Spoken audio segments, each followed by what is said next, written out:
மாப்பிள்ள இங்க வர்றவன பத்தியா? அவன் ட்ரெஸ், அவன் ஆலயம். தம்பி ஒண்ணுமே பிச்சைக்கார பிள்ளைக்கு இங்க சீட்டு இல்ல. கிளம்பு காத்து வரட்டும். எனக்கு சப்போர்ட் பண்றதுக்கு அப்பா அம்மா என் கூட யாருமே இல்ல. ஆனா அவங்க கிட்ட இல்லாத ஒண்ணு என்கிட்ட இருக்கு. அந்த பசங்கள்லாம் அவங்களுக்குன்னு அவங்க அப்பா அம்மா கட்டி கொடுத்த வீட்டுல சந்தோஷமா வாழ்வாங்க.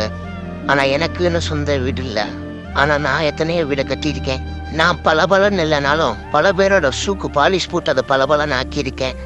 என்னோட சுமையை தூக்க எனக்குன்னு யாரும் இல்லை. ஆனா என்கிட்ட இருந்ததெல்லாம் ஒண்ணுதான். அது அடிக்கடி என்கிட்ட சொல்லும், நீ கவலைப்படாத, நான் உன் கூட இருக்க வரைக்கும் நீ நினைச்சதெல்லாம் கண்டிப்பா நடக்கும் அப்படின்னு. அது சொன்ன மாதிரியே நடந்துருச்சு. எனக்கு அப்பா அம்மா சப்போர்ட் இல்லை, வசதி வாய்ப்பு எதுவுமே இல்லை. ஆனா அது கூட இருந்த ஒரே காரணத்தினால என்னை யார் அவமானப்படுத்தினாங்களோ அவங்க முன்னாடி சும்மா கெத்தா அதே ஸ்கூலுக்கு கம்பீரமா நடந்து போனேன். என்னை சாதிக்க வச்சது வேற யாரும் இல்லைங்க, என்னோட தன்னம்பிக்கை தான்.